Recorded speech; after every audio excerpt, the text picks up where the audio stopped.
That somebody's campaign coffers really are struggling right now. So she gonna keep saying trans, trans, trans, so that people will feel threatened. And child, listen, I want y'all to tell me whether or Do not. not call me a child. I am no child. I want Don't to even find start. out I am a grown which woman. of those I'm 47 years emails old. I have broken actually more have. glass ceilings than Chairman, you. I am reclaiming my time. You will not do that. I Order. am not a child.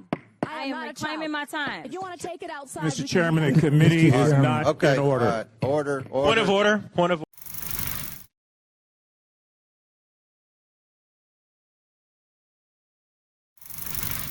What's up, North Carolina? Hope everyone is having a wonderful day. Welcome back. It's been a minute.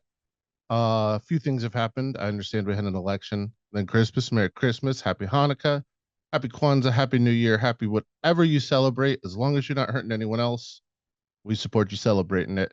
We're back, episode 411, Liberty Inc., your source for all things liberty in the great Tar Heel State.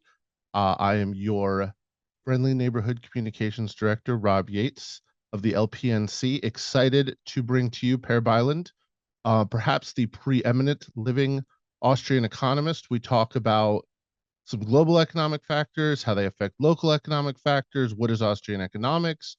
We take a look at Per's book. It's a wonderful discussion, and I am so excited to have him as my first guest back. And then Dub and Groo. Unfortunately, Groo was out this week, so Ryan Brown, chair of the LPNC, has stepped in, and we got Dub and Ryan. They recorded on Saturday afternoon, talked about the playoffs a little bit. Let's see if their predictions came right. Remember to hit like, subscribe, send us some money, do whatever, or don't. Hate mail, communications@lpnc.org. I hope you all have a wonderful rest of your day. Enjoy the episode.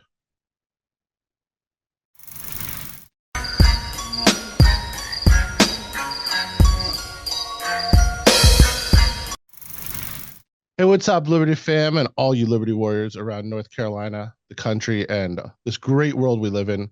Happy New Year. Welcome back. I'm really excited. A guest I've been trying to get here on Liberty Inc., your source for all things liberty in the great Tar Heel State, Per Bylund, who is, perhaps it is not an exaggeration to say, the leading Austrian economist alive right now. There are some others who certainly are equally pronounced, and I listened to some of your lectures and discussions and read the people you reference too, but the most prominent voice, some of the stuff we want to get into, what is Austrian economics, what got you there, some of the beefs you have. I know Stephanie Kelton is one of the interesting ones. I've been following that a little bit. But so Per is originally from Sweden, the beautiful archipelago, which actually so it's just south of Stockholm. I think it said in your bio. I've been to Stockholm. I was blown away at Sweden overall, but what's it like growing up in the archipelago, as you put it? Well, I mean, Swedes in general are very outdoorsy, and the archipelago is, I don't know how many, but maybe 100,000 islands. Wow. And they're okay. all pretty much open to the public, all of them. I mean, there are some people living there, but the islands are sort of public. And in Sweden, the law is such as that if you have a piece of property and you don't have a fence around it, others can use it as long as they don't bother you, that sort of thing. So it's sort of open to everyone. And I mean, that's where I spent my summers, which is pretty awesome for a kid. You're no kidding. Wow. A little jealous. So you graduated with a bachelor's degree in business administration and a year later a master's in business informatics, all from the Jönköping. Did I say that right? How bad did I butcher that? Not as bad as most Americans, so pretty good. All right, that works. International Business School. You've served on your local municipal council. You pursued a career in IT. You also studied political science at Stockholm University, and then got a master's degree in political theory at Lund University. You lived in Taiwan. I had noticed that. I lived in Hong Kong for 2 years, actually, right after you left Taiwan. So I was there from 2006 to 2008, roughly. Then you pursued a doctorate of applied economics at University of Missouri in the United States. So let me ask you real quick, because I was running through the bio and making some notes. What drew you to the United States? Oh, okay. So, well, I always wanted to move to the US, and it's always been sort of attractive in for many ways. I mean, it's the land of opportunity. That's one. It's sort of a general reason.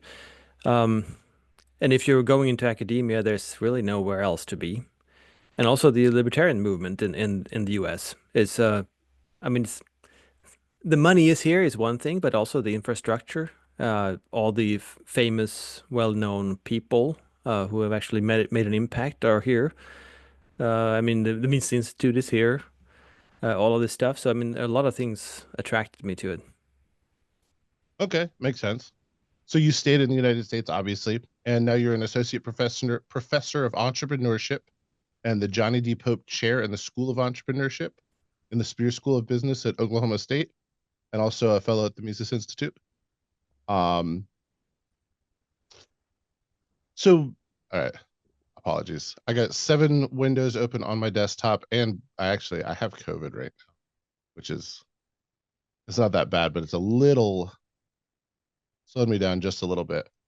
But so talk a little bit about your background. What was it about Austrian economics? You moved to 2007 to study economics at business, get a PhD in economics. What appealed to you about economics, and then what attracted you to the Austrian School of Economics? Well, the funny thing is that I had not really studied economics at all before I went to get my PhD in economics, which is sort of a little weird. But I was already an anarcho-capitalist and free marketeer, therefore, before I started studying economics. I mean, in a formal sense, anyway. I had become an anarchist in the fall of '98, and I remember that very clearly because I became an anarchist at the very same time I was elected. And you mentioned the municipal council. So I mean, there was sort of a fall to remember, both going. I mean, taking a large step in a away from government the you're state disavowing, yeah. Exactly. So that was a sort of a big tension or contradiction in my mind at the time.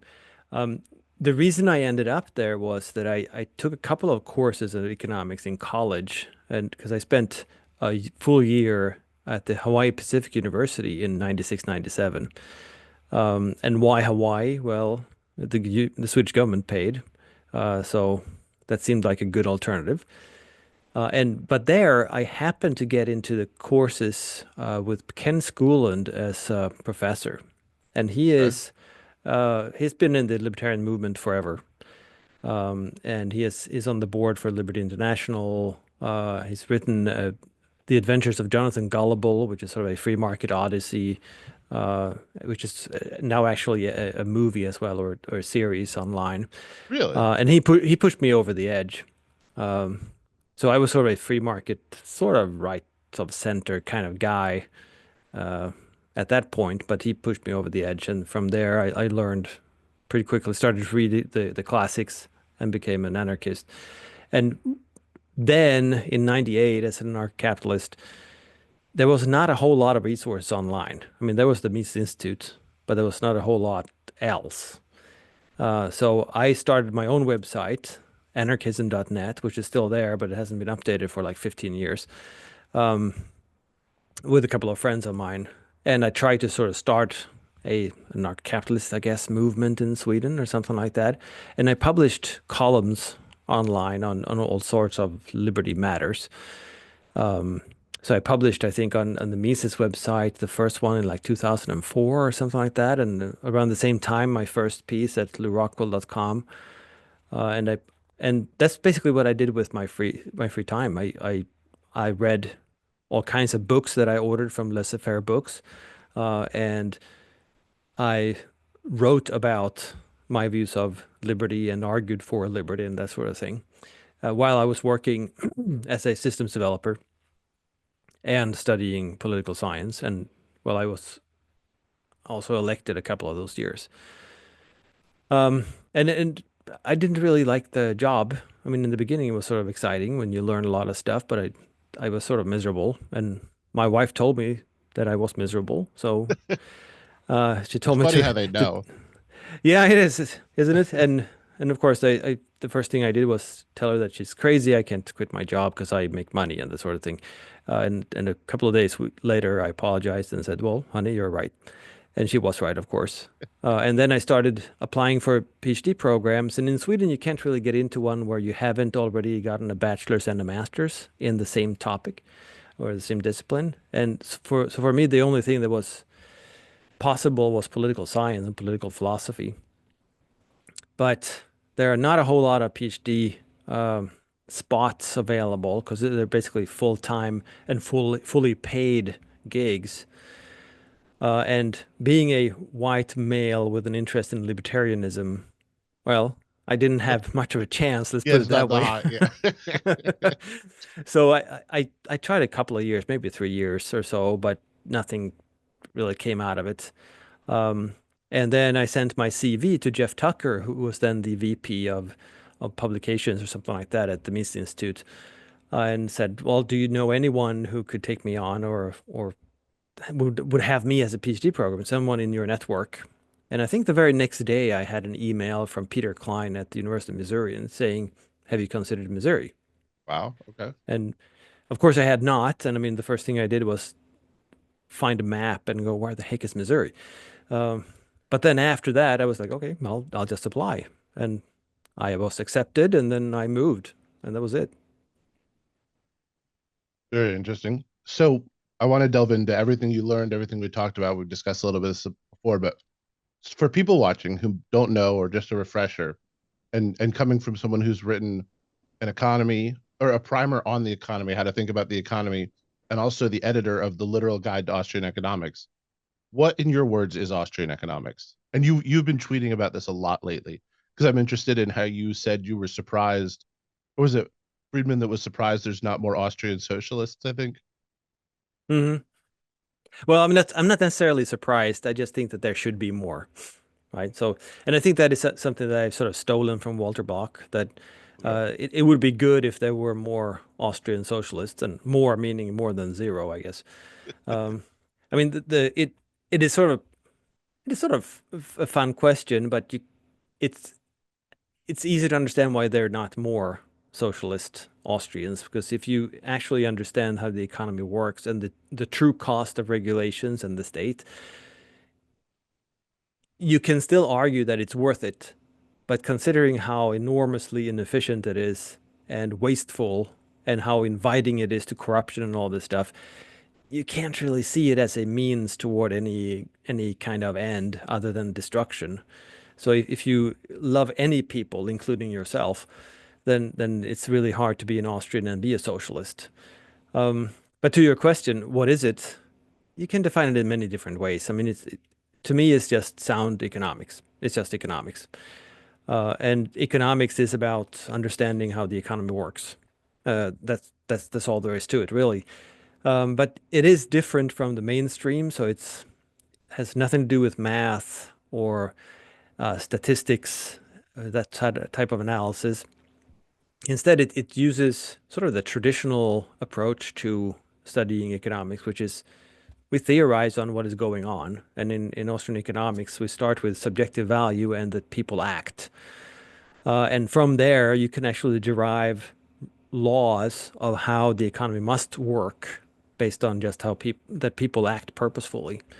And that gives us sort of a framework for how to interpret everything we see around us. Because the problem with the economy is that, well, we see a lot of things, but it's really hard to tease out where did these come from and why do they work in this way and how come they don't react as we would like them to, and how come we can't push them in one or the other direction and make of it what we want. Well, economic theory is supposed to help us uncover what is actually going on. What are the processes that lead to these different phenomena that we see? They don't necessarily give us the tools to control them, because people still act and people still make their own choices. So perhaps we can offer incentives one way or the other, but the real question then is, at what cost can we approximate some kind of outcome? Which is very different from mainstream economics, right? Where you're you're assuming things, and then you're using math, and you get precise results, and then you sort of fool yourself to believe that you can plan in minute detail the outcome of the economic processes. And that, of course, is a central planner's tool, which tells you also why economists' predictions are so spot on all the time. I mean, they always miss the target, and for good reason, because you can't figure out exactly the outcome. One of my favorite quotes, and I'd never get it exactly right, but Thomas Sowell, when he said, "There are no solutions, only trade-offs," and that's I always think about it as like, if human behavior, I think there's one hard and fast law to human behavior, and it's that people do what they're incentivized to do. And once you understand that, you understand our entire political class, you understand how the economy moves. I find your work fascinating. I mentioned to you, Walter Williams was sort of my first introduction, and I can't claim to be an Austrian school. I guess Walter would have considered himself more Chicago school, but I did the MBA thing, so it was like taking some of the application. I find the Austrian approach so much more refreshing because it really is like, how does human behavior determine the economics that are moved by human behavior? We have seen in recent years what I would argue is not a great economy. There are probably some foundational things that are structurally a little more sound than the doomsdayers want to say, but inflation is killing us, and fiat currency is driving it, and their solution is just to tax higher and print more money. We want to turn this around quickly. How could a free market solution do that? Yeah, I mean, then we need to discuss what is a free market and what does banking look like in the free market and that sort of thing. And that's actually a debate within Austrian economics as well. I mean, do you have the debate is between the 100% gold standard gold bugs, and sort of following Rothbard, where there's more or less a libertarian law demanding that money is 100% backed in gold. And then you have the free banking school, where banks can inflate their currency, but they're competing as well. So, I mean, inflation is sort of this tricky concept that had one meaning back in the day, but now has a completely different meaning. And the meaning today is not very helpful.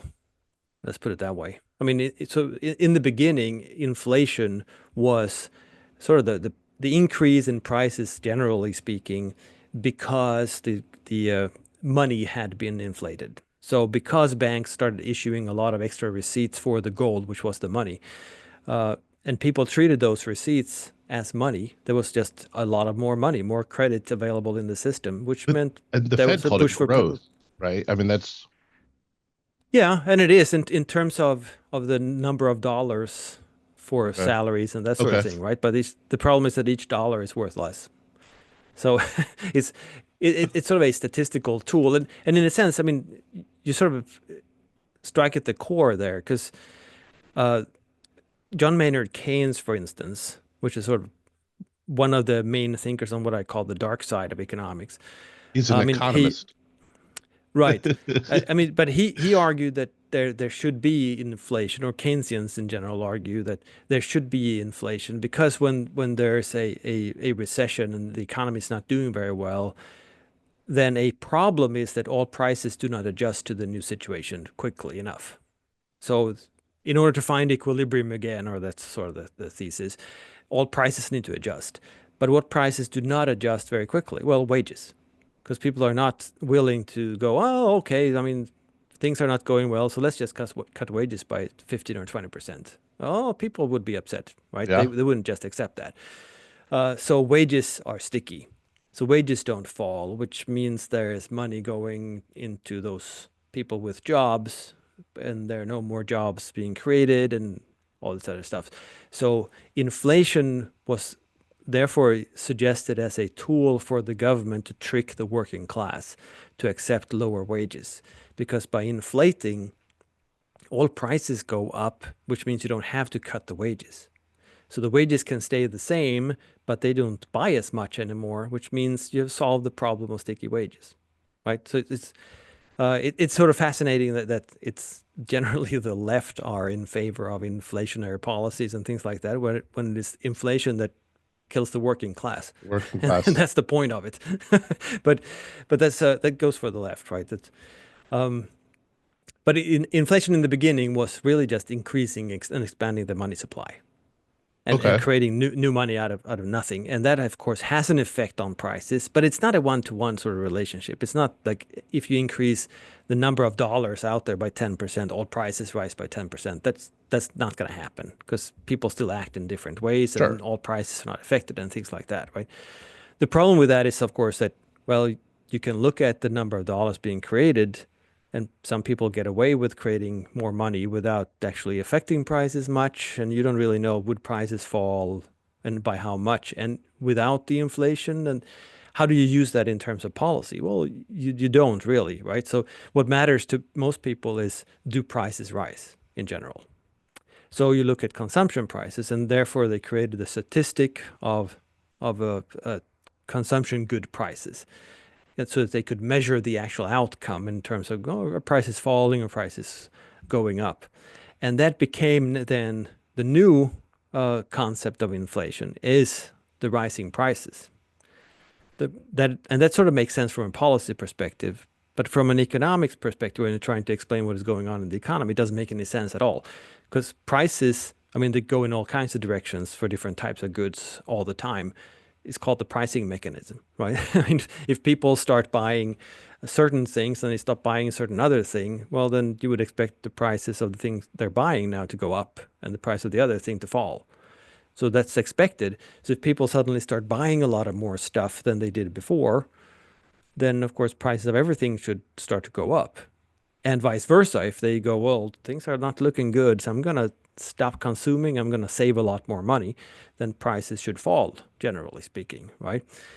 But that has nothing to do with inflation, really. That's just what the price mechanism should do. It's what it does. It responds to supply and demand. So now when people talk about inflation, and we saw that now in the past couple of years, that, oh, well, there's a supply chain issue and that caused inflation. From an economics perspective, that makes no sense whatsoever. Or the pandemic caused inflation, or any this sort of thing, right? Or because there is not enough goods, that is inflation. Well, no, there's not. It's a shortage of goods. That's it. It has nothing to do with monetary policy, right? Which means also that it's the sort of tail end of it is that it covers for politicians, right? So politicians in the banking system, if they can get away with creating money without prices increasing a lot, so that the reported statistic for inflation is not going up too much, which is, I guess, 2%, then they can print a lot of money and spend it on whatever they prefer, and they can't be held responsible. Because no one is looking at what's going into the system. They're all looking at what the outcome is. Okay, so inflation as defined as simply rising prices, because that is, like you said, that's what people take it to mean now. And to be fair, you pump $8 trillion into the economy, you're going to see some prices rise. And we're seeing it. I mean, I'm lucky enough that, like, I'm not buying a new car this year. It's not 7 vacations, but like, we're okay, but it's really hurting some people. So how could we get the government out of the way and allow the market to adjust so that the people at the bottom really aren't hurting anyone? Well, I mean, if in terms of inflation, it's getting rid of the central bank, and getting rid of the government's, yeah, exactly, and getting rid of really the government's monopoly on money. I mean, there's only one reason for the government to issue money and control money. And it is not to control that it has a stable value or anything like that. It's because they want to spend it. And that's what empires and big countries have done forever, because they want to wage war, they dilute the currency. I mean, the Roman Empire did this, and any empire did this, right?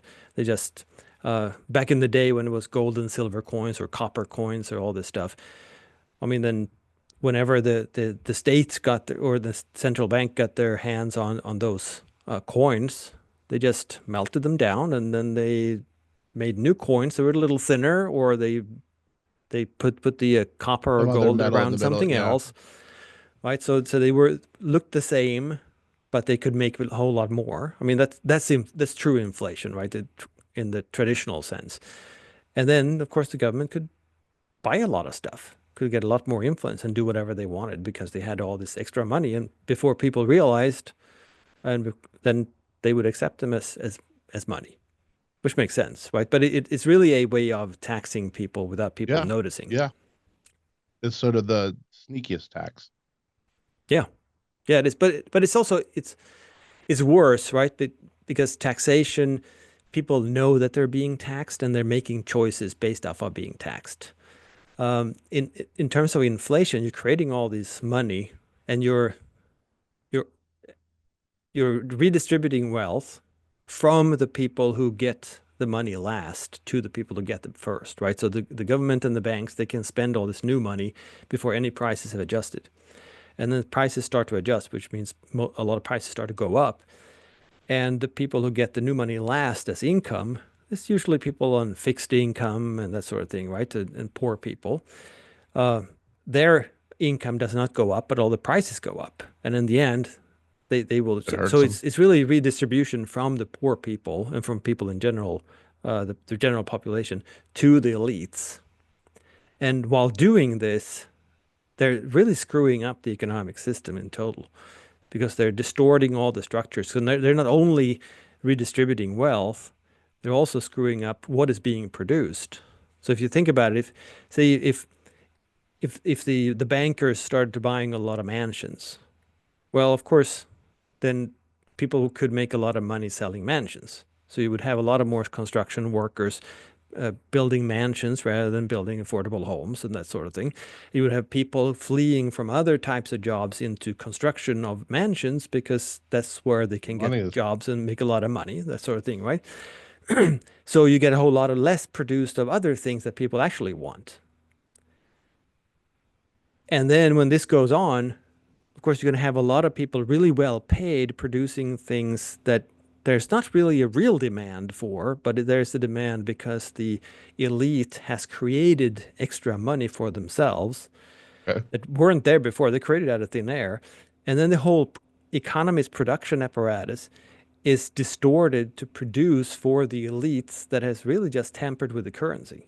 So they haven't contributed anything. They just screwed things up. And as a result, we're going to get a whole lot less of the goods and services that people really want.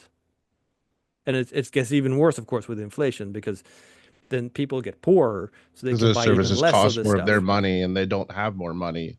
Right, which means you're going to produce even less of that. And you're going to produce even more for the elites. I mean, it's really screwing up the whole economy and making the economy a servant of the elite, whereas it's really a servant of the general consumer. I mean, the free market is. Which is, I'm pretty sure COVID was like the largest transfer of wealth from the lower 90% to the top 10% of I guess wealth holders in human history. I've seen people mention that fact too. Yeah, yeah. No, it wouldn't surprise me either because I mean, Makes sense. who had it before the pandemic? Who had ever heard of that ridiculous notion that the government can step in and they can decide what types of businesses are essential for society and which are not, So and crazy. people go along with it. That's just nuts. And of course, a liquor store is essential. We know that. And but other businesses, real businesses that actually help people, are not non-essential, so they had to shut down. And many of them shut down permanently. And then I Of think the course, most insulting thing about it is they're destroying the value of the dollar. They're locking people in their homes. They're ruining businesses. And then they give what? $1,200 a couple times and send $50 billion to American Airlines. And it like I'm not lamenting the $1,200. I don't want them to send anyone any money, but they're just choosing industry to prop up, and it's because of a headline. It's because of getting elected. So sticking with sort of the national conversation and following up on that, given our current economic situation, which I would probably describe as fragile, um, how dangerous would significant tariffs be, especially on countries we have major trade with? Well, I mean, tariffs are usually described as a tax, but I mean, it's a tax on any goods that are coming from outside of the country. So it seems, I mean, at first glance, or the scene, as Bastia would say, would be that, well, then we're going to buy from businesses in the country instead. And that sort of logic might work to some extent in sort of very unadvanced economies where we produce simple foods and whatever else, but we don't have long supply chains and it's not really advanced Can I ask a question technologies. on that? Yeah. Would that also apply to less advanced industries? I would think so. I mean, but the more advanced an economy is, the more specialized goods you need as inputs in all kinds of little things, right? And you need special materials and all stuff that doesn't exist all over the world. So, I mean, when people are complaining today about globalism and the global supply chains, I mean, they're there for a reason, because we want to use the division of labor globally, not just division of labor in a country. Because division of labor makes us really, really productive compared to not using it at all. So tariffs, I mean, it's gonna create some winners domestically, of course, as it's probably intended to do. But I mean, the main loser is the domestic consumer, because the price of goods are going to go up, the supply of goods is going to go down, and then we're going to get fewer goods, and we're not going to be able to produce a lot of those goods that people might want because we simply don't have the capacity, we don't have the knowledge, we don't have the inputs, we don't have the materials, whatever else there might be, right? But in general, politicians are really, really happy to sacrifice consumers, because consumers are not a concentrated interest ever, right? And consumers never know what they're missing out on either. So who would have That's a known really back? valid point. I hadn't thought about Yeah, that. Sorry, keep who going. would have known back in 2005 or whatever that, oh, well, if there was a regulation so that there would never be an iPhone, so there would never be a smartphone, well, who would have noticed? We would still be using flip phones, and we would be happy and saying, well, look at this flip phone, it's really advanced, right? Because the smartphone never happened. So a I lot of smile things didn't because happen. you had a recent lecture I was listening to, and you were saying how if we had a bunch of Austrian entrepreneurs, we'd already be vacationing on Mars and Jupiter. So just along the lines of like not thinking about what we're missing. I apologize. Keep going. Yeah, but that's the thing, right? Because any regulation affects entrepreneurs, right? It tells entrepreneurs you can't do this. Well, what an entrepreneur does in the economy is really make money off of trying to make consumers as well off as possible. So if you're telling entrepreneurs that you can't do this and you can't do that, or as the Congress is doing now, you can't do any of these 3 billion things, well, then entrepreneurs are going to choose to do something else, if they do anything at all, of course. But then they're going to do something that is allowed. Well, that is probably not what they think is the most value creative. So they're not going to make consumers best off, because then they would have chosen to do those things anyway. But now they can't pursue whatever goods and services that the regulation makes impossible. So they're doing something else, which means, well, they're creating less value for consumers. That's obvious, right? The problem is also that the economy is not a one-shot game. Yeah. Okay. So the next generation of entrepreneurs, the next generation of goods, is going to build off of whatever goods are there and more successful. So if entrepreneurs can't pursue the highest value for consumers, but instead choose, well, in our case, it wouldn't be the second or third or fourth either. It would be whatever the heck I can get away with in this regulatory mess, right? So it might be the 1500th highest value that they can think of. But usually they don't even think about the higher values because they're just impossible. And then the next generation goods are going to be based off of that good instead of the much higher value good that could have happened, right? Which means the whole economic system, the productive apparatus of the economy, is going to be producing goods and developing new goods that are a much lower trajectory in terms of producing value for consumers. And I mean, and tariffs do the same thing, right? Because it just limits the extent of the market. And therefore, I think we would definitely be vacationing on different planets and what have you, if we would be working at all for wages. Because you might just have a hobby and do whatever the heck you want, and you can make enough money to lead a really, really comfortable life, and who knows, live forever and whatever else. But we cannot because of regulations. Makes sense. I mean, I agree. You're preaching to the choir, though. But so I would follow up on that, and coming from a North Carolina perspective too. I think about this a lot. If there's ever a place where protectionist policies are economically beneficial, some of the places I personally go back and forth on is like it's hard for us to trade in some areas with China, and this is a broad generalization for the record, but like they essentially have slave labor. They don't respect any environmental regulation. It's not in any way an even playing field. We're competing where we have workers who have a minimum wage and all the regulation to fulfill, and China has none of it. And then coming around to North Carolina, there are a lot of people in this state who blame NAFTA for the loss of the furniture industry here. I think it was a little more complicated than that, but certainly people didn't want, quality handmade furniture from North Carolina. They were happy with whatever cheap thing at Rooms to Go that China was shipping out. Mm-hmm. Yeah, but it's also trade and the market, they benefit consumers. And consumers made that choice. The question then is, okay, well, do we, because some people want to produce these furniture that people wouldn't otherwise choose to buy, do we therefore force everyone to pay higher prices and also pay taxes so that we can keep those jobs instead of developing new types of jobs? And I mean, China is much less developed than the US and the West. So, I mean, I think the reasonable, the rational approach would be to say, well, let them produce whatever the heck they can produce.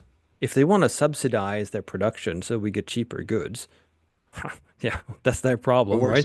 Works out for us, yeah. Right. So then let's buy those cheaper goods, fine, and then let's produce what we're really good at, and let entrepreneurs figure out new types of production, new types of goods, and new types of production processes and what have you that are much more complex and advanced and much more productive.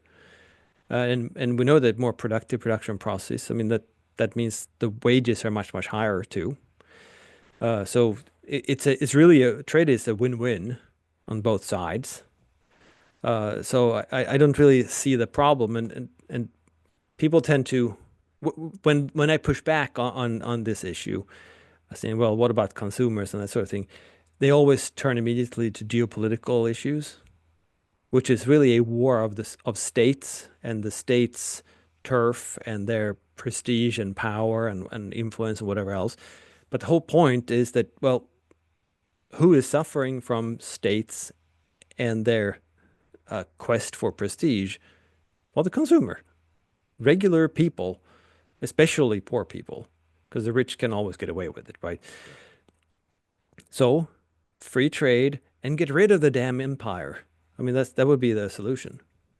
See, that's where I push back, where I agree with you, is that don't blame free trade for the loss of North Carolina's furniture industry. Blame regulation that's made it so expensive to produce furniture here. Because most people would probably rather have, for example, really high quality, made in America to last North Carolina furniture. But if it costs 5 times as much, they're making an economic decision. And it's policies that are making it so expensive to produce here. It's not the free trade that's doing it, it's the domestic policy, I personally think. Right. And let's not forget that it affects both sides of it as well. Because I mean, very often you say, well, there's so many regulations, that's why it's expensive. People go, can it really be? Because it costs like so many times more. It's an extra zero on that table or whatever else. Well, there are two sides to it. One is that, yes, they have to follow whatever rules and get all licenses and bureaucracies here and there, and they have to register this and that, and they have to produce in certain zones and all this other crap, right?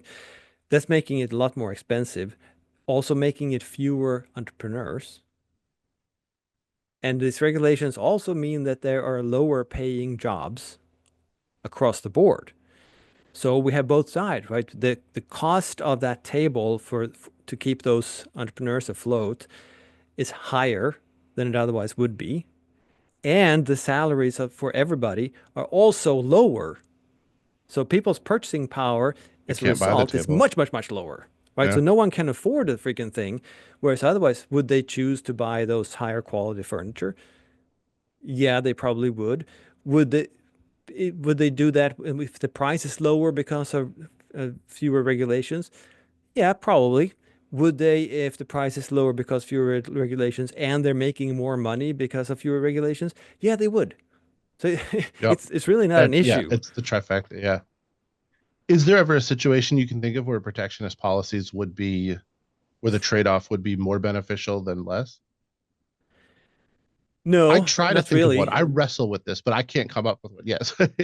Yeah, I mean the problem here is always that there are always winners and losers of all these policies, right? So if you pick a certain group, then they might be losers or they might win from protectionism, right? So say there's a terribly ineffective and unproductive industry in the US, and they have a few workers employed and whatever else, and then there's this grand politician and says, let's have all these trade barriers, and then we'll subsidize production and we'll protect these industries because they're so important for whatever reason, right? Maybe Like US Steel. right, exactly. Well, then, uh, of course, the protection is going to help those particular workers in those jobs, at least for some foreseeable future, right? Because there are not going to be other jobs created that they can choose instead because of all these subsidies and all these protections. And this company is going to stay in business and wasting valuable resources because, well, they're subsidized and no one else can use them. So, of course, the whole economy is in much worse shape, and people in general, and probably the workers there too, are making less money and less purchasing power. But they might be hurt in the short term if they don't do this because they might lose their jobs and find another one in a couple of months. Makes So sense. much of politics, I think, is really what I in some podcast before called "pee in your pants" economics, which is really drawing from my growing up in Sweden when it's really really cold in the winter. And what do you do to get warm? Well, I mean, obviously you can start working out and you can try to find your way home and all this other stuff, but you can also just pee in your pants. Gives you warmth right away, but it's not really a solution. I mean, Long other term, you're than going to being get much colder. yeah, right. It's going to be even colder very soon, but right now it might feel better. And in politics, it typically has this effect because it's usually short term and offers some sort of relief, and no pun intended. But Actually, that's pretty good. Nice. so it offers some short term relief for whatever we can see in the moment, while it is penalizing all these things that probably never come to be. It never will happen because of this. So long term, we're suckers. So since I have you on, I want to explore this a little more because I really think about this a lot. I remember in my macro econ class of my MBA, I had a good professor, and he opened up with the sweatshop problem, and our entire case study was on how sweatshops are so good for local economies. Like we don't realize that it's not sort of the edification of the sweatshop, it's that there was nothing there before. And if you have enough sweatshops, they start to produce and value comes in, and then it goes from a sweatshop to an air conditioned factory, and it keeps moving up and up and up. But I only bring that up because the one place that I feel like I could be okay with high tariffs or a ban on trade is if there's actual verified slave labor. But even there, I do struggle with the idea that it's possible that open trade could eliminate the slave labor, but you don't know the power politics. And I don't know. I struggle with the idea of like it being okay to feed into that. Love to get your thoughts on that. Yeah, I mean, I think the solution to slave labor is that usually it's being done in secret, right? Because so people would choose another producer if they knew that it was slave labor. And if they had some form of insight into it, a lot of people would say, well, what the hell? and they would put pressure on the companies producing it. So people don't really want to choose that, especially if it is actual slave labor and not just lower salaries or whatever. Right. So that would be transparency would be a solution to that. But as for sweatshops, that's actually I think the last chapter in one of my books, The Seen, the Unseen, and the Unrealized, is applying the sort of the unrealized concept on sweatshops. Because I'm claiming that there are two common arguments, right? The left is saying, "Oh my God, sweatshops are so horrible," and people, why can't they just work in factories just like here? Well, I mean, they're not nearly as productive, so of course they can't, right? and their productivity is not nearly worth what it would cost to have a factory like that. And then the response is typically that, well, look at this. They're lining up and they're queuing to get those jobs because those sweatshops are paying them so much more than all the alternatives they have, which is toiling in the field or prostitution or whatever it might be, or starvation, right? So these are much, much better than the alternative. But from my perspective in the book is, well, wait a minute, how come there is one sweatshop in this one place and that is making things so much better? Haven't we, I mean, in this global economy, shouldn't there be then more sweatshops competing rather than just one? And how come that one sweatshop that is not very advanced at all is such an improvement in that area? How come no one started a sweatshop before? That doesn't make any sense, because there was obviously a demand for sneakers or whatever they're producing, right? So how come?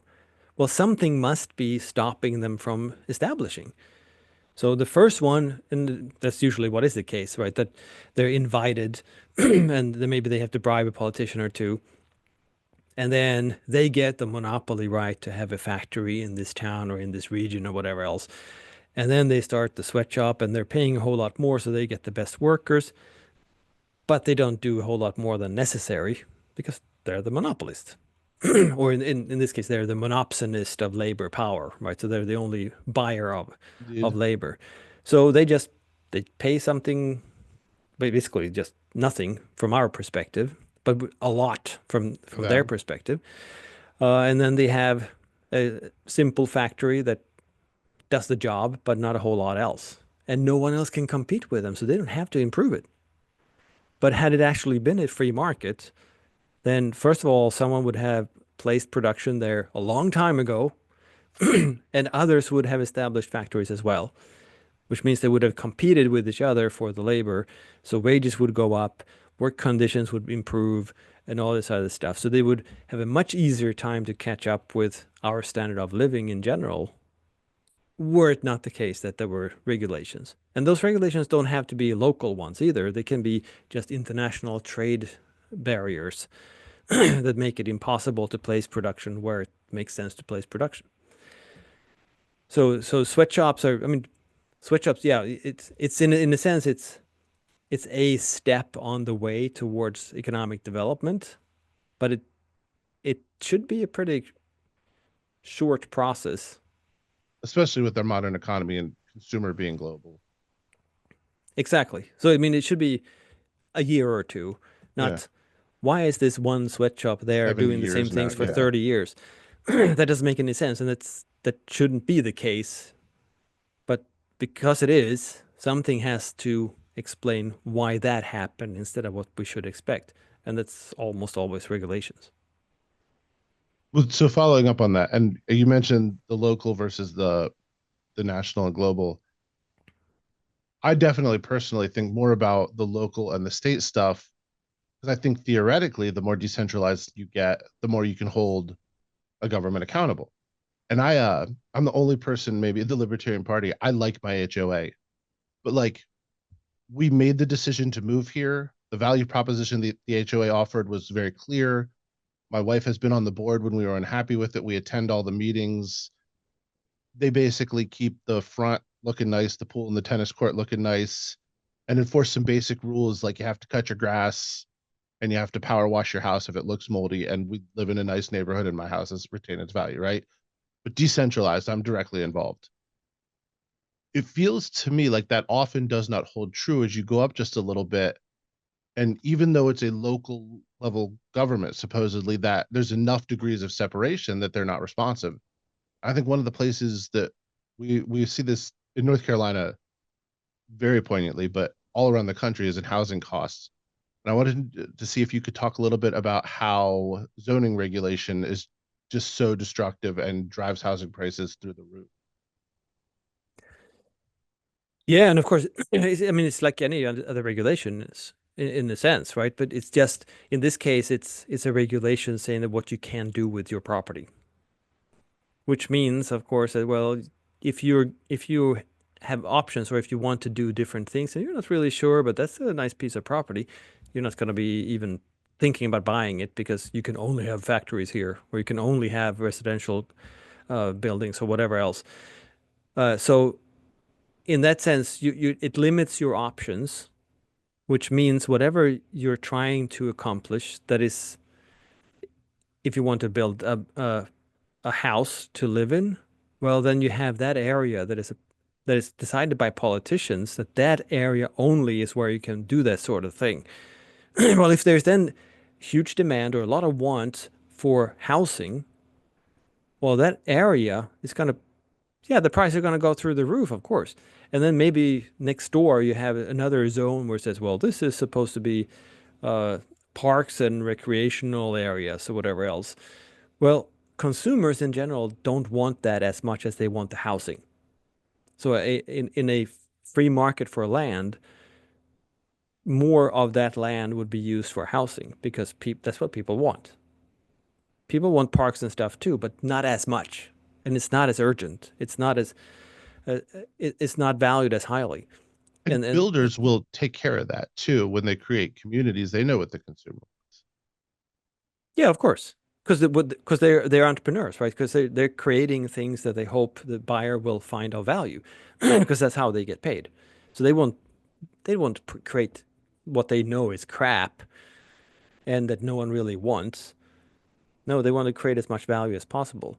But of course, you can get away with creating crap if there's such an enormous lack of housing. So people will say, well, I accept semi-crap and I will pay for it because otherwise I'm homeless. Yeah. Yeah.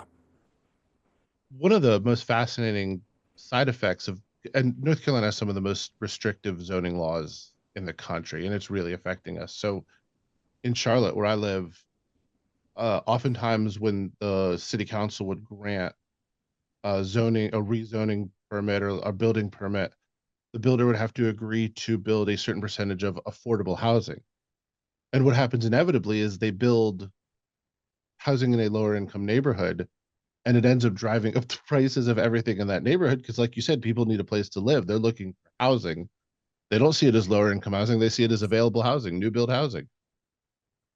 It's crazy to me how the zoning restrictions have, and on top of an absurd property tax, but there's no generational wealth. People are losing lifetime family homes and no one can afford to move in. And we're the second fastest growing city in the country.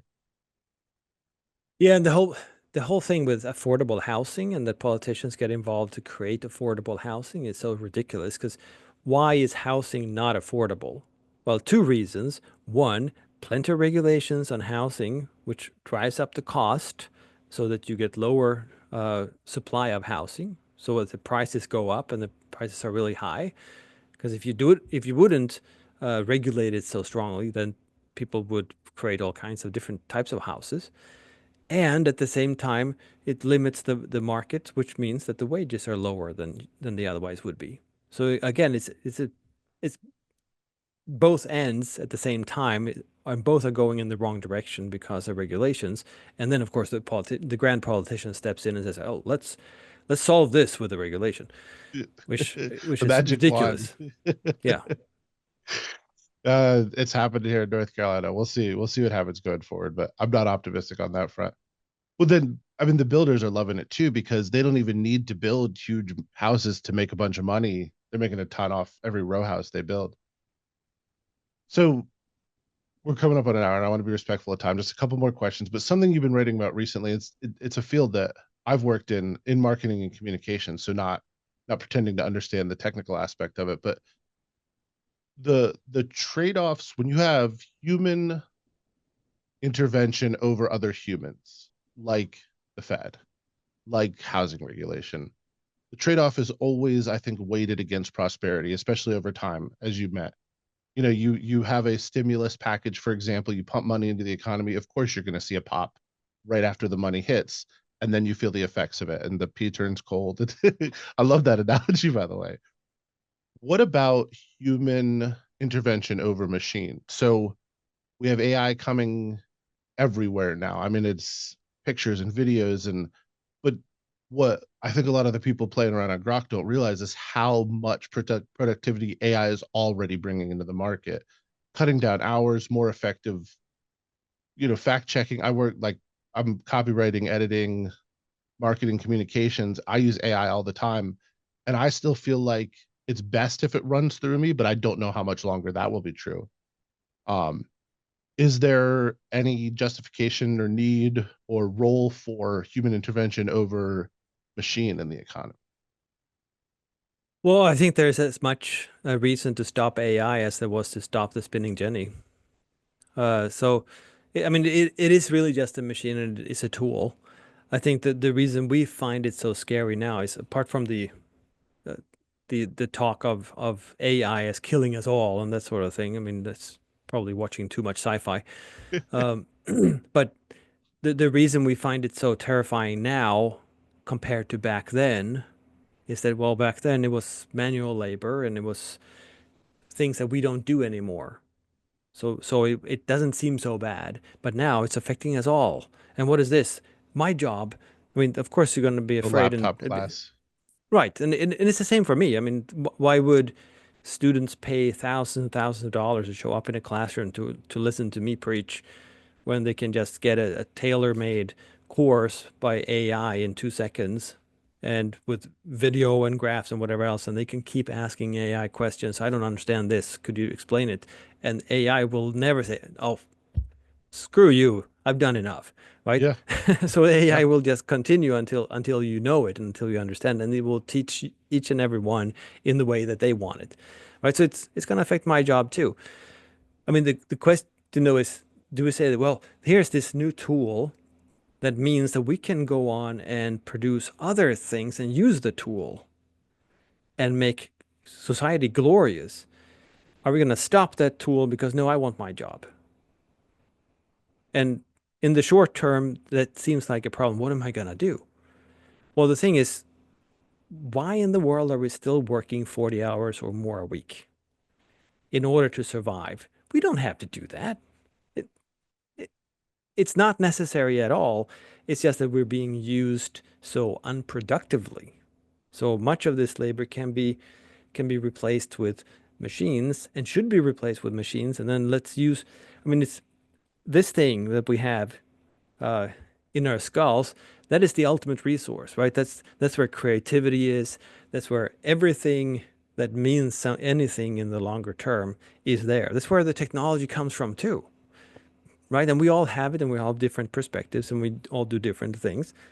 And we shouldn't underestimate people's ability to think in terms of new solutions, and also the human touch.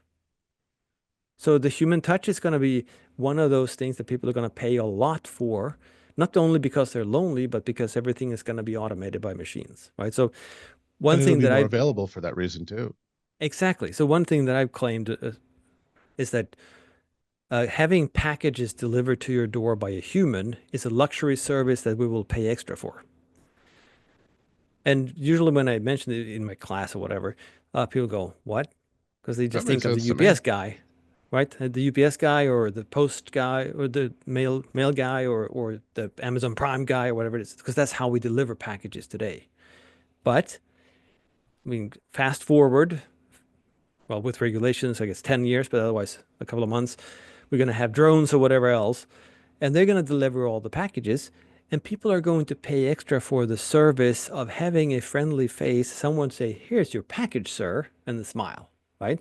And that's gonna brighten up their day because they have this human touch and the person to talk to, maybe five See minutes, that? Yeah. whatever.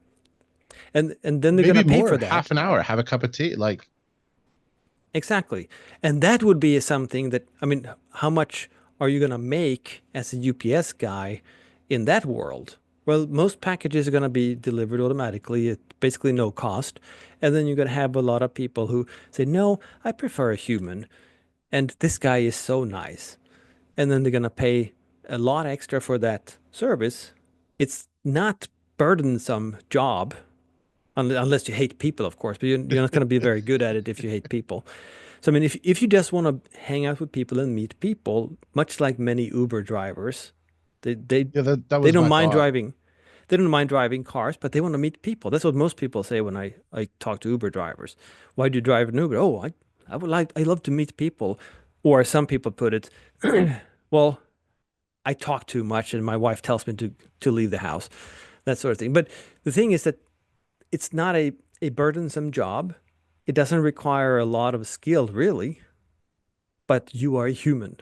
And that in itself is going to be something that can make you a lot of money, because people would want that part because we have automated just the package delivery. So I mean, it's not the case that, well, everybody can't be an entrepreneur and we're not all Bill Gates or whatever. That's not the future. The future is just someone to speak to who has a friendly face, who is human, of actual biological human and not a robot, right? And that's gonna be enough in many cases to make a lot of money. I think that people who freak out about it sort of discount the impact of like taxation and regulation on our ability to live, to not work 40 hours. You will never own your property under the current system. If you don't pay your property tax, they can always show up and take it from you. That's if you can be taken or kicked off of a property because you didn't pay someone, then you don't own that property. If we just got rid of that, then people wouldn't have to move out of their houses, you know? And there's ways, because you could have a voluntary property tax where it's like you pay this, you keep your access to city services. If you don't, you got to figure something out on your own. I mean, you could start that immediately, and I don't know if that would go over, but there are simple solutions, I think, too. Oh yeah, absolutely. I mean, there are many solutions. We're so used to thinking of such things as utilities and things like that as being handled from the top down. But why is it the case that you have to get electricity through that enormous infrastructure? No, you don't. Right? You don't have to get anything through that infrastructure. And that is just one solution for everybody, and it's one size fits all. Well, I mean, with And that's technology, fine if we're going that's to what have, you want to do. sure, but we're going to have a lot of local decentralized solutions, and we're going to have different solutions for everybody, right? I mean, you nowadays, I mean, a little now and then there's a power goes out, unfortunately, but I can imagine why. It's regulations, but I usually I can tell. I mean, my computer has a battery and everything like that, so I didn't really notice it right away. Of course, I'm gonna notice it, but the reason I notice it is that the neighbor's generator turns on. Ah, so they have a So power solution. they have a power solution, right? And I don't, but I don't even notice that the power is out for, it could be hours, unless it's dark, of course, because then I will notice it. But other than that, I will not, except that I can hear their generator. Makes sense. I really appreciate your time. Fascinating conversation. I'd love to get you back on maybe sometime later on this year and revisit sort of how these economic policies have affected us looking at the state and national level. But thank you very much. Again, Mises Institute, Mises.org. You got a book coming out later this year. Do you want to talk about your book at all? Sure. And it's hopefully it's coming next month or something like that. Oh, But next month. I thought I read June. Okay, awesome. Even better. yeah, well, I mean, it's not for sure, but and this Fair. is going to be a really really short one. It's going to be on entrepreneurship, and how entrepreneurship really creates the economy as a process. So it's my take on it, and then of course my previous books are available, and my recent one, well, recent I guess 2022, so it's been a couple of years, but my How to Think About the Economy is available for free. It used On to be Mises.org, free right? free download So, but nowadays the paperback is free as well. So if you just go to Mises.org/primer, you can download the PDF, you can download the EPUB, you can get the audiobook. Well, you can get the book in English, Spanish, and Chinese. But you can also order the paperback for $0.00. Very cool. And that you can see is all up on the screen and in the comments.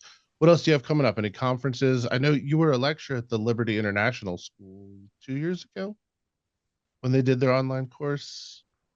I think Dr. Yeah, Ruar the had libertarian. it. Yeah. Yeah, the Libertarian Solutions. Right. So I'm not scheduled to do anything like that, but I am going to be part of the Free Market Roadshow Okay. in Europe and the US this spring. I'm going to teach a course at the Universidad de la Libertad in Mexico City. Nice. And well, then in the summer there's Mises University at the Mises Institute and fun stuff like that too. So I'm gonna try to be busy. So last thing then, if people want to follow you, where should they go? Social? Is there a newsletter you want anyone to sign up for? Anything along that? Well, I'm on X, and I'm pretty active on X. If you ask my wife, I'm too active there. He is. I can confirm. It's good But content though. yeah, I try to use it to just spread economic literacy, and of course from a free market perspective. But just tell people Anti-MMT, calling out Stephanie Kelton. I've been loving reading about that. Yeah, I mean, right. So whoever is an economic illiterate, I tend to attack them a little bit, especially if they're a well-known famous person. Then they've earned it, I think. Absolutely.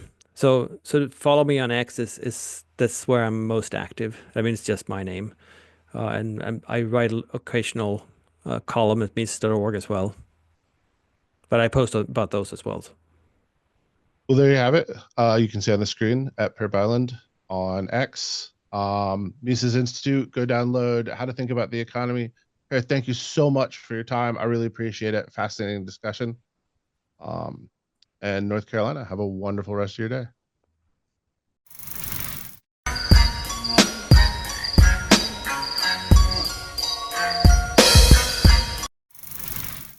Well, hey there, y'all. Welcome back to the new season of the Dub and Groo part of the podcast. However, unfortunately, Dub couldn't be here tonight.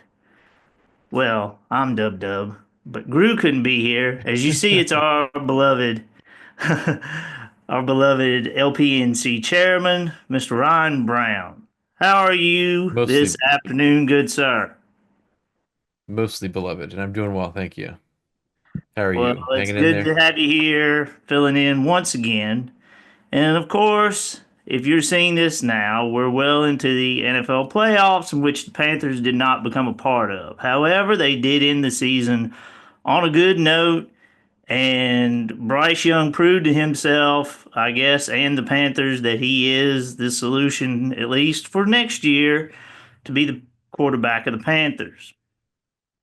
But like I say, they got a lot of retooling to do. They got to get a lot better on defense. They gave up a team history worst 534 points. And so it's all about the defense this year since they got the offense pretty much figured out. And so, like I said, we're now well into the NFL playoffs. We're into now at least at this time of recording, the third and nearly the end of the third wild card game between Denver and Buffalo. Buffalo's handling them pretty good. But even though he is the chairman of the LPNC, Ryan, I know you're a California boy at heart, and your beloved Rams are playing on Monday night wild card football against the Vikings in Arizona. Yes. I would just like to clarify that while I am a Rams fan, I was born when they were the St. Louis Rams. So that's why they did come out of LA where my father lived around that area. So, but I'm not a California boy, I'm a St. Louis boy, if that's any better. But yeah. They're doing decent. I was shocked at both how the Rams and the Panthers turned around their seasons, sort of middle of the season. A little bit better for the Rams, winning I think 11 out of their last 13, but or 10 out of 12 or something like that. Who knows? But Panthers, they finished strong with the 5 wins out of 12, which after about week 5, I don't think I would have expected 5 wins. So, but yeah, It was not enough for the really, playoffs. yeah, it was after those first 2 games, and even though they beat the Raiders, they were still not looking good under Andy Dalton. And it was really looking like one of those seasons like, oh God, are they going to be 1-16 and be the worst Panther team of all time? I mean, that's even worse than last year and 0-1. And so, like I say, they recovered well and enough momentum. And I know people are going to be angry. Well, they played themselves into the 8th spot of the picking, and now we may not get what we want. And I'm like, we've got the front office that can make something out of nothing now.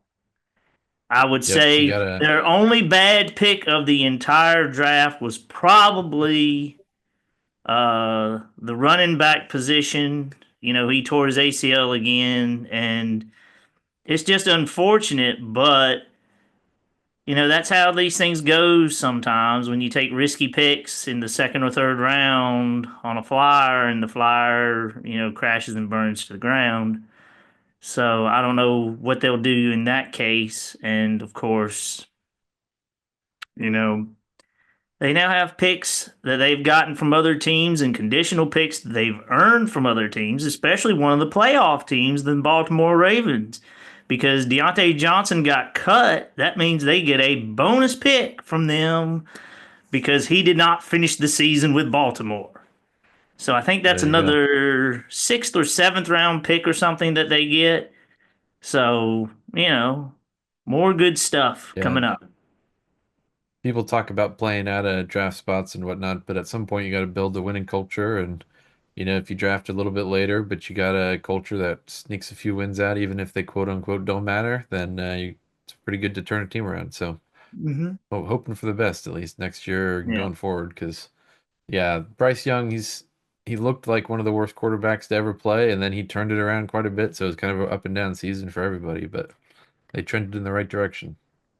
Yeah, and it's too bad about, you know, the comeback player of the year, you know, award he's not eligible for it because they announced earlier this year that it's exclusively for a person that recovers from injury really well and has a great season. And you know, it's one of those things where I wish they hadn't have made it so specific because Yeah. I think Bryce Young should be applauded for what he did because what he did was not, you know, I guess physically impressive. It was also mentally impressive because so many people wrote him off after week 2 in the benching that this was the end of his career and he was going to be cut after this year and he was never going to play a down of football again and or the Panthers were going to trade him for pennies on the dollar and, you know, he'd just be a career backup and he's just turned it around somehow and you know I'm just looking forward to next year, but to be honest, his make or break year is next year because then he'll be going into year 4 and we will have not seen any consistency. What he needs is that consistency to win at the beginning of a season rather than win at the end of a season when games don't matter. And I think Yep. that's the point that needs to be hit home hardest. Because if you don't win in your first 5 games, you're not going to make playoffs or even be in contention. And then you are playing those nothing games at the end of the season. So, Yep. Your anyway, chances of getting in the playoffs after, you lose one, you lose two at the beginning of the season, your chances are just dwindling. So, yeah, they're already down in the 20% range. So, you know, it's not that many times an 0-2 team has made the playoffs. You know, that's why it's a stat, and not many 0-3s have either. It's like maybe 2 in the history of the 5 or more teams make the playoffs format. So, uh, you know, it's like see how that, it but goes. you know, you can't and looking at your Rams, what they've done in the past, they mortgaged their future and won a Super Bowl because of it. But for the next 3 years, they were mired in nothingness because they went all Well, out in that and they didn't make the playoffs. And then finally this year they had an actual draft where they had picks after not having any for 3 years. And look where it got them. It got them back to the playoffs because they still had a yeah, decently coherent team just to plug a yeah, few holes. it's gonna be interesting. We got Cooper Cup coming back. We got Tutu Atwell, who's shockingly good at the third or fourth spot. We got Puka Nacua leading the league and or leading the team, I think, and everything, leading the league, and he's only played 10 games, so he probably would have led the league in pass attempts and yards and all that junk if he was healthy the whole year. Oh, yeah. Yeah, but hey, the Rams are figuring it out. Their defense has been stellar. Their offense might turn it around. And I'll be honest, I'm gonna put some predictions now. I've Hmm. got the Rams beating the Vikings. I hope they win the Super Bowl. My heart says they will. I don't know if my head agrees with that, but No, sometimes I'm his heart also goes overhead a lot. yeah, I'm also gonna say Bucks are gonna win tonight against Commanders. Ooh. Baker Mayfield's gonna win a Super Bowl at some point in his life. It's gonna be the ugliest Super Bowl ever won, but he's gonna win one. So it could be this year. Is he Silly is he going season to of become the 2024, Trent right? Dilfer of the modern era? I maybe he will. I don't know. But You and then know, final game today. Trent Dilfer. Fi- He doesn't yeah, get enough credit for that first Baltimore Super Bowl. But he yeah. was the quarterback of that Baltimore team. Hey, it counts. Sure does. And then I'm gonna say Packers are gonna beat Eagles. And on Ooh, Saturday, this past Saturday, Texans versus Chargers. That was a scoregami. Okay. yeah. I'm going to say there's going to be another scoregami in this NFL playoffs. Oh, really? I don't Two know what for exactly. two for one deal here. Two in the playoffs. That's what I'm going with. Those are my Now, wildest predictions. no. Here's the scoregami that needs to happen. Somebody needs to get the infamous, now that it's legal, 1 point safety. Okay. Because we need a game to end with somebody so many points, the other team won. One. Because that has never Yeah. happened. Nobody's ever finished a game on one. And that's the only way you can do it is if you somehow get a 1 point safety.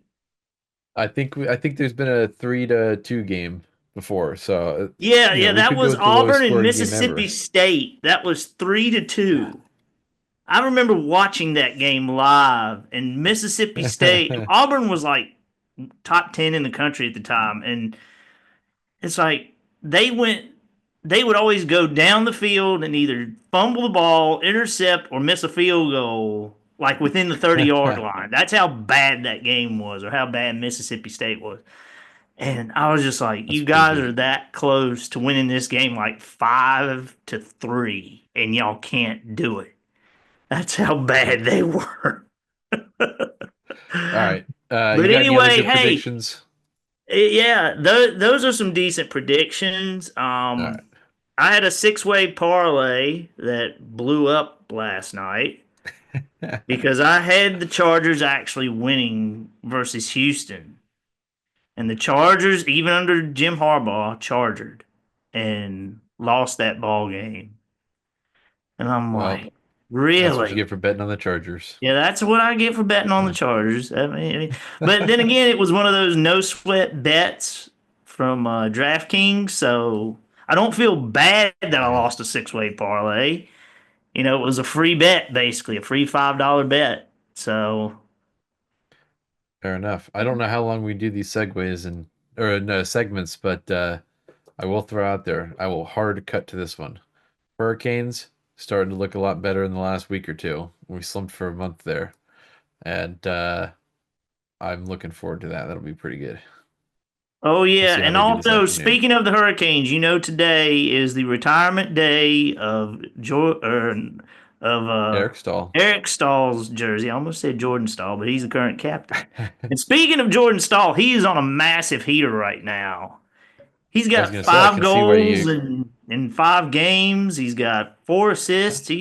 I don't know where this has come from, but that's been part of the resurgence because for a time there, the Hurricanes looked like their offense had gone dormant, and Mm, but they've really stepped their game up, and you know Svechnikov is scoring again, like not just empty netters anymore. He's actually scoring real goals, and, and yeah. that one to put him up 2-0, that insurance goal the other night was just a thing of beauty, where he just got himself out of the corner and just made a power move to the net and just scored it, and it was just beautiful.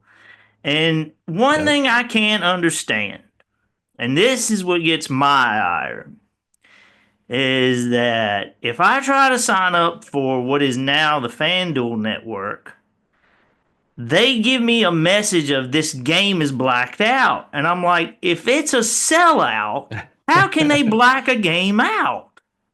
That Yeah. doesn't make any sense to me. Well, I think the whole FanDuel Sports Network thing is just pretty silly, but hey, it works, I guess. I guess, but Fox Sports had to become here's the other something. thing. The NFL got rid of blacking out many, many years ago because the TV contracts were so lucrative, and I know the NHL contract is not lucrative like football is, but I mean, it has to stop somewhere. And, Yeah. you have, passionate fans that want to see the team that can't get to 82 games a year and want to watch the Or when game. it's snowing like last night So, yeah, or 2 nights ago. it was technically a sellout because I guess all these people had pre-bought tickets to the game, but they smartly did not That's get funny. out on the roads because it did not look like a full house in there last night. There were definite gaps in the seats. Yeah.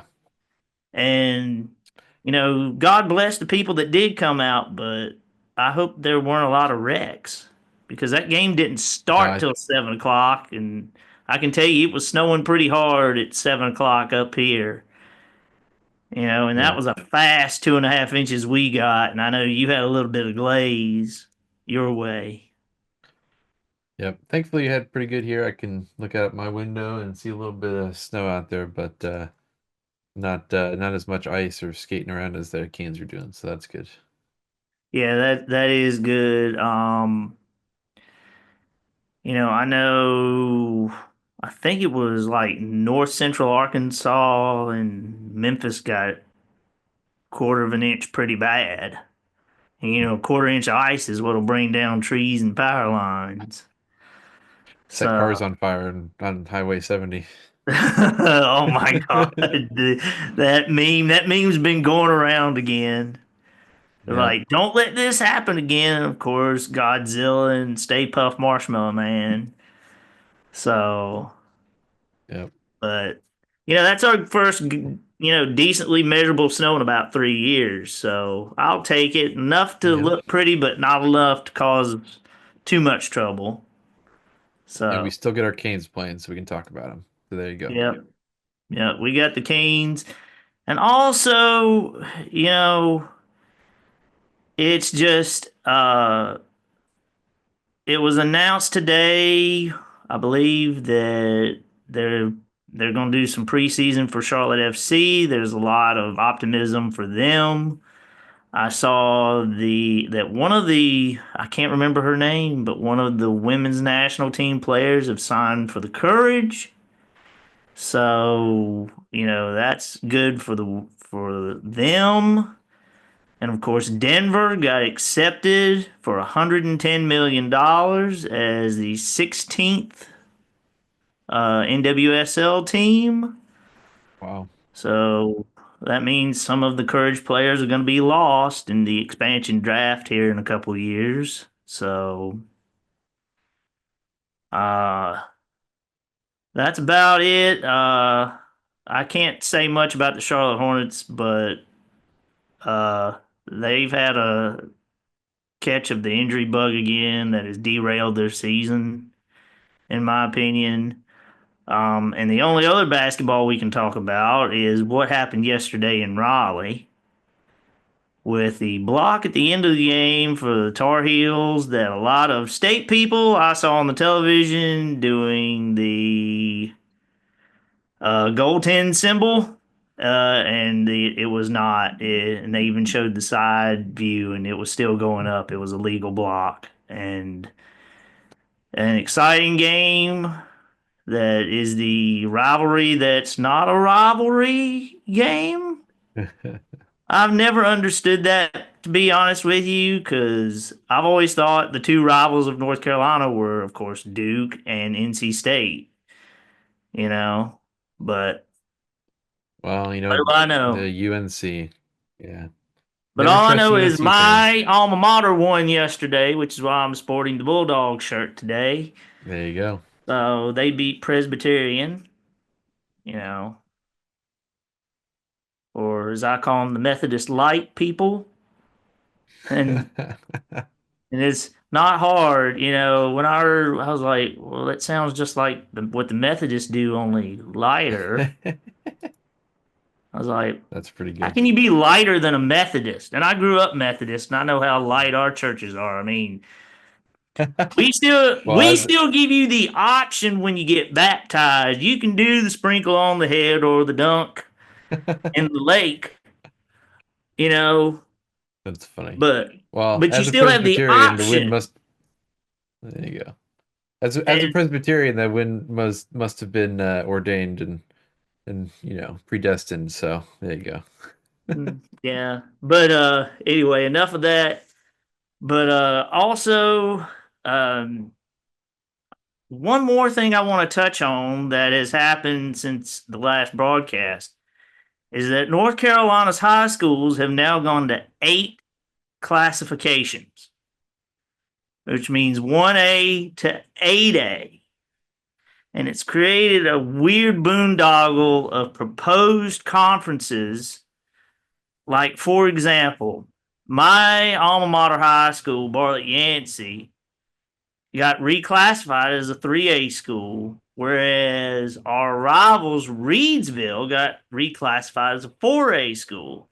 And what has happened is because they've limited the classifications to 65 schools each, you're going to have a lot of combined 1 and 2, or 2 and 3, or 3 and 4, 4 and 5, etc.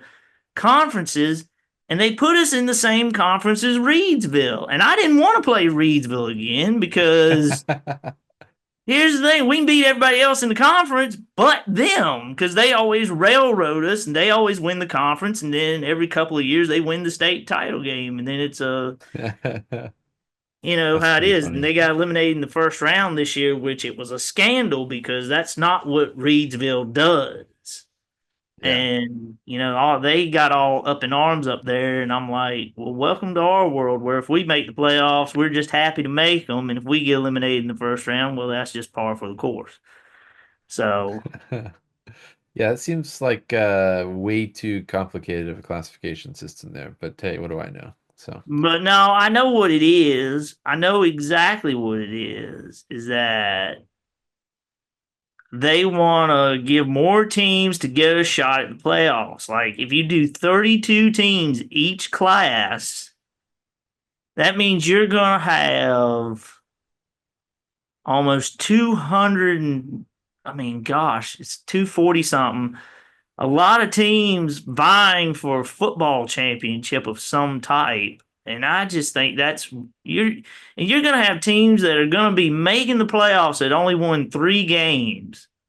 Now, to me, a playoff is for a team, like when you're only playing a 10-game season, I think you got to be at least 500 to make the playoffs. And you're going to have 2 and 3 win teams making the football playoffs in North Carolina. And it's going to be really comical. And you're going to sometimes get matchups where you got a 3-win team playing a 4-win team in the second round, you know?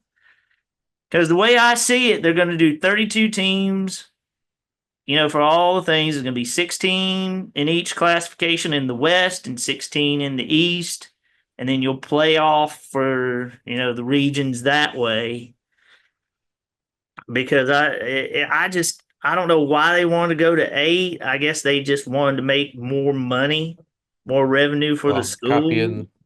Huh? copying the college football where they're going to 12 for the Yeah, playoffs. I guess. I guess they think more playoff teams is better, more revenue for us is better, because I don't know what high schools make in terms of revenue from playoff games. I know Barley Yancey got to actually host one a couple years ago, Hmm. and I went to it because in the well, it's now 102 years of the school's existence. They had never hosted a playoff game ever in Huh. football.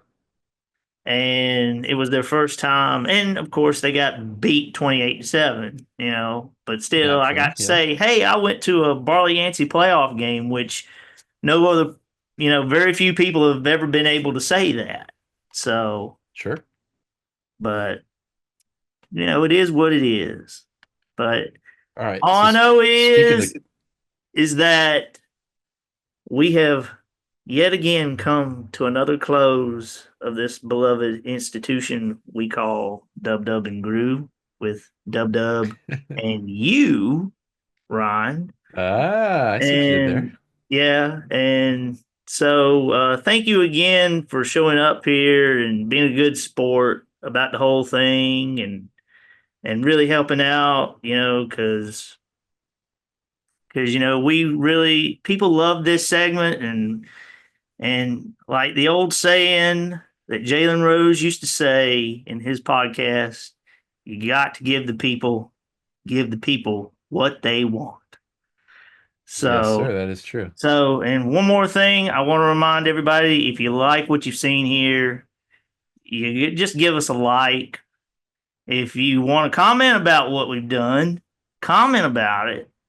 And of course, if you want to keep seeing it and get notified about it, subscribe to us and hit the ding dong bell so you can get all our updates.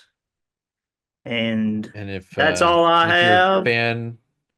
fan of the Ohio State, you've probably already left a comment telling us such in the comments. So just Yeah, had to throw yeah, the Ohio State slander in there. But yeah, thanks for having me, William. It's a great segment yeah, as always, and I'm happy to be back. So yeah.